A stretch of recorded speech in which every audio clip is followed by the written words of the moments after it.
Hello students, Mens education online classes में आप सभी का बहुत बहुत स्वागत है। 12वीं समाज शास्त्र का वीडियो आप लोगों के लिए लेकर आ चुका हूं। ये आपका मॉडल पेपर है और ये मॉडल पेपर आपकी वार्षिक परीक्षा के लिए मोस्ट इम्पोर्टेंट साबित होने वाला है।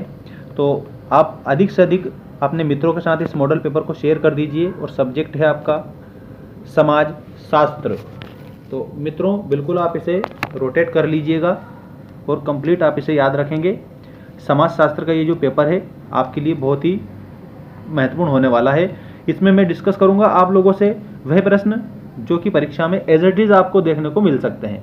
संभावना व्यक्त कर रहा हूं, कोई ऐसा नहीं कि बिल्कुल बोर्ड ऑफिस से पेपर निकलवा के ले आया हूं। आपको सिर्फ याद करना है, आपके सिलेबस पर आधारित चीज़ें बताई जा रही है।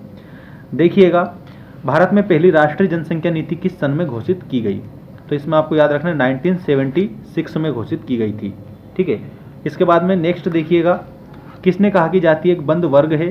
तो इसमें डॉक्टर DN मजूमदार आप लिखेंगे। निम्नांकित में से सामाजिक आंदोलन के अंतर्गत नहीं आएगा? तो इसमें आपको याद रखना है किसान आंदोलन, ये इसमें नहीं आएगा। इसके बाद में अगला प्रश्न आप देखिएगा, औद्योगिकरण का सामाजिक प्रभाव है। तो इसमें आपको याद रखना है ये सभी, औद्योगिकरण का जो सामाजिक प्रभाव है ये सभी आएगा, क्योंकि उसमें आवास की समस्या होती है, मनोरंजन का व्यापारीकरण हो जाता है, अपराध में वृद्धि हो जाती है। तो ये सभी आप याद रखेंगे। ठीक, option number D is the correct answer. संस्कृतिकरण की अवधारणा किस विद्वान ने दी थी? तो जो संस्कृतिकरण की जो अवधारणा देने वाले विद्वान थे ना, वो थे M.N. श्रीनिवासन। M.N. श्रीनिवासन आपके ऑप्शन नंबर बी में दे रखा है। हरित क्रांति के कारण किसके उत्पादन में वृद्धि हुई है? तो आपको याद रखना है गेहूं के उत्पादन में हरित क्रांति के कारण वृद्धि हो चुकी है। इसके बाद में आप रिक्त स्थान देखेंगे और ये रिक्त स्थान भी आप लोगों के लिए मोस्ट इंपॉर्टेंट रिक्त स्थान है, तो अच्छे से आप इन्हें कंप्लीट करेंगे। समाजशास्त्र के अगर आपको और भी वीडियो चाहिए तो आप कमेंट करके हमें बता देना। भारत में जनसंख्या वितरण में होता है, तो आप याद रखना विषमता होती है। संयुक्त परिवार की संरचना में सर्वोच्च स्थान किसका होता है? तो आप इसमें याद रखेंगे कर्ता का होता है। शोधकर्ता का पहला कार्य है, तो इसमें आपको याद रखना है चुनाव शोधकर्ता का पहला कार्य होता है। नगरीकरण ने शिक्षा का क्या किया है? तो इसमें आपको याद रखना है प्रसार किया है। नगरीकरण हुआ है तो शिक्षा का प्रसार प्रचार भी हुआ है। ठीक है, जितने ज़्यादा नगर बसेंगे उतनी ज़्यादा शिक्षा के लिए मतलब प्रचार प्रसार करेंगे लोग, ताकि उनको फायदा पहुँचे अधिक से अधिक। ठीक है, और देख सकते हो आपके प्राइवेटीकरण हो रहा है, मतलब ज़्यादा ज़्यादा प्राइवेट देखने को मिलता है, तो वो क्या करते हैं, नगरीकरण के लोगों को लुभाकर नगर के लोगों को लुभाकर अपने यहाँ पर बुला लेते हैं। देखिएगा, नगरीकरण ने शिक्षा का क्या किया है? तो प्रसार किया है। भारत में जमींदारी उन्मूलन अधिनियम वर्ष कब पारित हुआ? 1951 में, 1951 में लागू हुआ।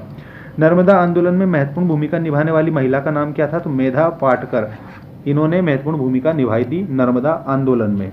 इसके बाद में आप देखिएगा, सत्य असत्य लिखिए। शिक्षा संस्कृति के हस्तांतरण में सहायक होती है। तो देखिएगा, आपको ये जितने भी क्वेश्चन बताए जा रहे हैं ना, ये बिल्कुल मोस्ट इंपॉर्टेंट क्वेश्चन है, तो इसमें आप अच्छे से याद रखेंगे। तो संस्कृति का हस्तांतरण में शिक्षा सहायक होती है, तो सत्य आप इसमें लिखेंगे।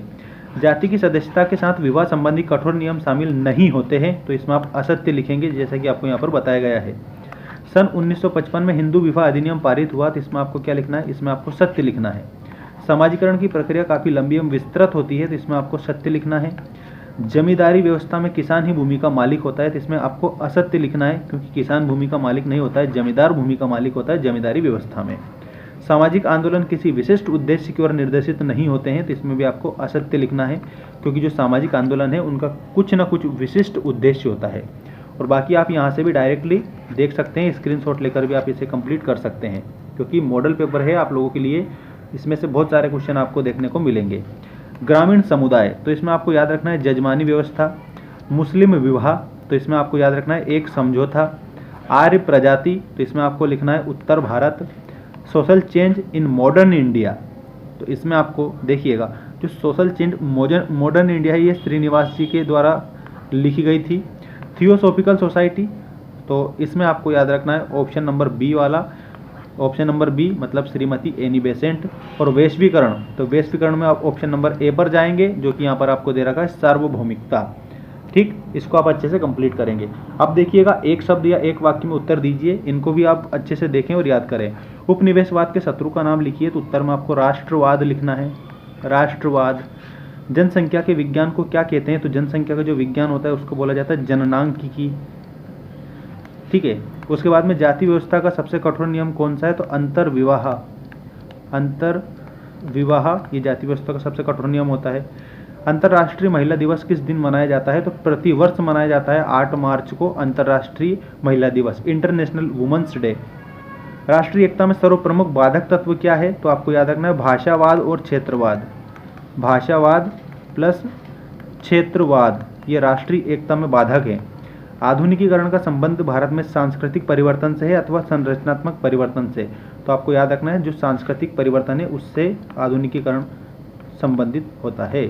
सांस्कृतिक परिवर्तन आप इसमें याद रखेंगे। बाकी ये क्वेश्चनों के उत्तर आपको यहाँ पर दिए गए हैं। मिलते हैं नेक्स्ट वीडियो में। Thanks for watching, take care all of you.